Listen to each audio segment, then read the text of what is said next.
Hi viewers, welcome to Andhra Prabha. నేను మీ ఉమా. ఈరోజు మనతో పాటు ఉన్నారు సంజయ్ గారు. సో నాకే కాదు, చాలా మందికి ఫేవరెట్ అండి. Hi sir. ఆంధ్రప్రభ ప్రేక్షకులందరికీ నా హృదయపూర్వక విషెస్. సో నేనైతే మీకు ఒక పెద్ద ఫ్యాన్. కుకింగ్ నాకు రాదు, బట్ మీ వంటలన్నీ నేను చూస్తూనే ఉంటాను. So me way of cooking చాలా సింపుల్ కుకింగ్ ఉంటుంది బేసిక్గా చెప్పాలి అంటే. సో అసలు మీ కుకింగ్ ఫ్యాషన్ ఎక్కడి నుంచి స్టార్ట్ అయింది సార్? నేను యాక్చువల్గా చిన్నప్పటి నుంచి వంటలు చేయడం అలవాటు. ఏంటంటే నేను బిహెచ్ఎల్ ఒక టౌన్‌షిప్‌లో పెరిగా. అక్కడ అందరూ పిల్లలు సమ్మర్ వచ్చిందంటే గార్డెన్‌లు అన్నీ ఉంటాయి.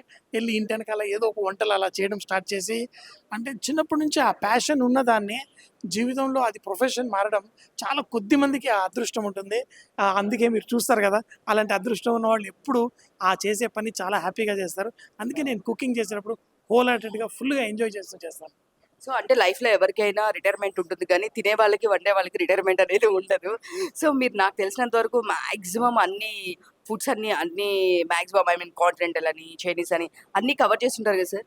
అన్నీ చేసాం. కానీ ఒక జీవితం సరిపోదండి. అంటే ప్రపంచంలో ఉన్న ఫుడ్స్ అన్నీ మనం చేయాలి అంటే ఒక 10 జీవితాలు కావాలి. కానీ మెయిన్ ఇంపార్టెంట్ మన తెలుగు వాళ్ళకి నచ్చే వంటలు అన్నీ. అందులో ఏంటంటే నేను అమెరికాలో ఉన్నప్పుడు చూసేవాడిని. అందరూ చాలామంది వంట చేసుకొని ఫ్రిడ్జ్‌లో పెట్టుకొని తింటూ ఉంటారు.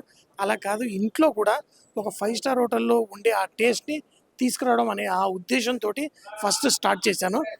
తర్వాత ఇండియా వచ్చిన తర్వాత ఇప్పుడు టీవీ ఛానల్స్‌లో అక్కడ ఇక్కడ చేస్తూ కూడా చేస్తూ ఉన్నాను. సో ప్రెజెంట్ మీరు వన్ ఆఫ్ ద జడ్జ్‌గా కూడా ఉన్నారు. సో మీరు చెప్పండి, ఎట్లా ఉంది వీళ్ళందరిది టేస్ట్ చేయడము? అంటే ఇప్పుడు నేను కొన్ని ఇంటర్నేషనల్ షోస్‌లో కూడా జడ్జ్‌గా వెళ్తాను. అలాగే సెలబ్రిటీ షెఫ్స్ తోటి కూడా జడ్జ్‌గా వెళ్తాను. సెలబ్రిటీ కుక్స్ ఏంటంటే వాళ్ళు ఆహ్, అంటే ఎంత బిజీగా ఉన్నా అయినా ఫుడ్ మీద వాళ్ళు పెట్టే ఆ ప్రేమని చూసినప్పుడు నాకు కూడా ఒక రకమైన ఇన్స్పిరేషన్ వస్తుంది. కానీ ఏంటంటే ఈ సెలబ్రిటీస్ వీళ్ళందరిని చూసినప్పుడు వాళ్ళలో ఎంత టాలెంట్ ఉంటుంది. అంటే వాళ్ళు నవ్వించగలరు, డాన్స్ చేయగలరు. ఇవి నేను అక్కడికి వెళ్ళినప్పుడు ఒక జడ్జ్‌గా పైన కూర్చున్న ఒక స్టూడెంట్‌లా కూడా వాళ్ళని చూస్తూ ఉంటాను. నాకు కూడా ఆ టాలెంట్ నేర్చుకోవాలనే ఆ ఇంట్రెస్ట్. ఎప్పుడైనా జీవితంలో ఏదైనా నేర్చుకోవాలి, కొత్తదనం చేయాలనే వాళ్ళ లైఫ్ ఎప్పుడు చాలా హ్యాపీగా ఉంటుందనుకుంటాను.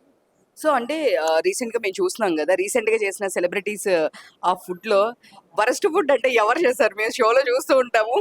వరస్ట్ ఫుడ్ అని ఉండదండి.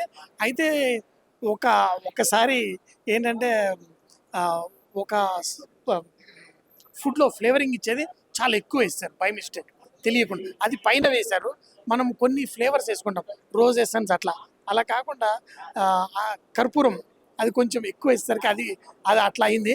ఫుడ్ చాలా బావుంది కింద నుంచి. కానీ పైనుంచి కొంచెం అట్లా మిస్సప్ అయింది. ఎవరు సార్ ఆ సెలబ్రిటీ? చెప్పలు మీరు షో చూడాలి. అప్పుడే తెలుసుకోవాలి. లేదు, మీరు చెప్తే మాకు క్యూరియాసిటీగా ఉంటుంది కదా! ఏం లేదు. నేను ఒక గురువులా భావిస్తాను. ఎందుకంటే సూపర్ మల్టీ టాలెంటెడ్.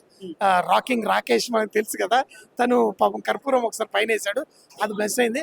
కానీ వాళ్ళలో ఉన్న టాలెంట్ ఇంకొక రేంజ్‌లో ఉంటుంది. వాడిని నేను గురువుగా ఆలోచించి, ఎందుకంటే చాలా నేర్చుకోవాలి వాడి దగ్గర.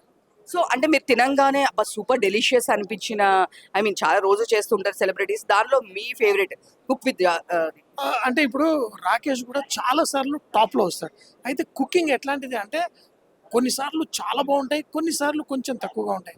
కానీ యూనిఫార్మ్‌గా టేస్ట్‌లలో మాత్రం చాలా పర్ఫెక్ట్ తీసుకొచ్చేది ధీమాన్ పవన్.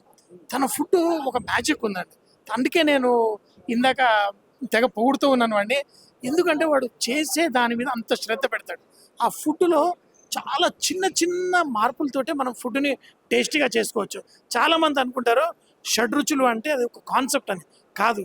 షడ్‌రుచులు మనం ఎన్ని రకాలుగా ప్రతి రెసిపీలో ఉంటుంది. అది సాంబార్‌లో అయితే చాలా ఎక్కువగా కనిపిస్తుంది.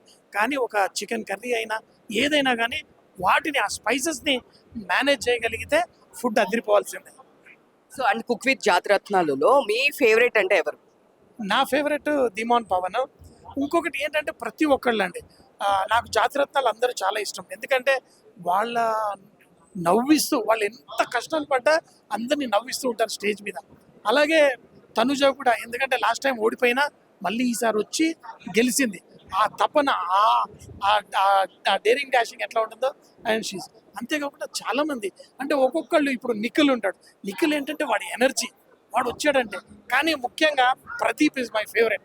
యాంకర్‌గా ఉంటే ఏంటంటే కొన్నిసార్లు మేము 15-16 అవర్స్ అవుతుంది షూటింగ్, నుంచొని స్టార్టింగ్ నుంచి ఎండ్ వరకు అదే స్మైల్, అదే ఎనర్జీ, మాటల్లో మాంత్రికుడు. అంటే చెప్తున్నాను కదా, అక్కడికి వెళ్ళినప్పుడు నేను ఒక ఫ్యాన్ లాగా వెళ్తాను, జడ్జిగా కూర్చున్న ఒక ఫ్యాన్ లా ప్రతిదీ ఎంజాయ్ చేస్తాను. నా ఫేవరెట్ షో. ఎస్. సో అంటే ఇప్పుడు ఇదే కాకుండా మీరు ఫారిన్ కంట్రీస్ లో కూడా చేయడానికి వెళ్తూ ఉంటారు కదా, ఐ మీన్ షోస్ కి వెళ్తుంటారా, ఓన్లీ ఫర్ కుకింగ్ పర్పస్ మీద వెళ్తుంటారా? అంటే నేను ఎక్కువగా కుకింగ్ లేకపోతే షోస్ చేయడానికి వెళ్తూ ఉంటాను. ఇటీవల 2 సినిమాల్లో కూడా చిన్న రోల్ చేశాను, అది వస్తే చూద్దాము. సో అంటే మీరు కుకింగ్ తో పాటు చాలా ఎంటర్టైన్ గా మాట్లాడుతూ ఉంటారు. మీకు యాక్టింగ్ అంటే ఇంట్రెస్ట్ అంటే మాకు అది ఆల్రెడీ చేస్తున్నప్పుడు కనిపిస్తుంటది. లేదు, యాక్టింగ్ అని ఏం లేదు, జీవితమే ఒక యాక్టింగ్. మనం ప్రతి ఒక్కళ్ళం ప్రతి క్షణం ఏదో రకంగా యాక్టింగ్ చేస్తూనే ఉంటాము. So I enjoyed it. ఏదో ఆపర్చునిటీ వస్తే చేశా. కానీ ఒక యాక్టర్స్ మనం చాలా తక్కువ అంచనా వేస్తారు యాక్టర్లు అంటే, వాళ్ళ టాలెంట్ అంతా ఇంత కాదు, ఒక లెవెల్లో ఉంటుంది. Thank you and all the best. So Savitri, దీనికి చూస్తే గనక లిఖిత గానీ, డెబాన్ పవన్ గానీ మామూలుగా కాదు, అందరూ టీజర్ చూసాము, చాలా బాగుంది. సో మీరు చెప్పండి, దీని గురించి ఏమంటారు? అంటే నేను ఈరోజు బేసిక్గా ధీమాన్ పవన్ కోసం వచ్చాను, కానీ ఆ టీజర్ చూసిన తర్వాత అసలు నిజంగా గూస్ బంప్స్ వచ్చాయి. అంటే వాడు చేసిన డ్యాన్స్ కానీ, తర్వాత వాళ్ళు చేసిన కొన్ని క్రియేటివ్స్ కానీ చాలా బాగా నచ్చింది. ఏంటంటే I'm sincerely hoping the movie will be hit. First number 1 because చెప్పాను కదా, I'm a big fan of Dheeman Pawan. వాడు చాలా ఒక రేంజ్లో హీరోలాగా ఎదగాలని మనస్ఫూర్తిగా కోరుతున్నాను. ఆ సావిత్రి మూవీ కూడా హిట్ అవ్వాలని కోరుతున్నాను. Thank you sir, thank you for your wishes. అంటే చాలా, ఐ మీన్ వాళ్ళకి చాలా పెద్ద వార్మ్ విషెస్ ఇచ్చారు, తన హీరో అయిపోవాలి అని చెప్పి. మహేష్ బాబుతో కూడా కావాలని కాదు, తప్పకుండా అవుతాడని చెప్తున్నాను. Thank you sir. Thank you.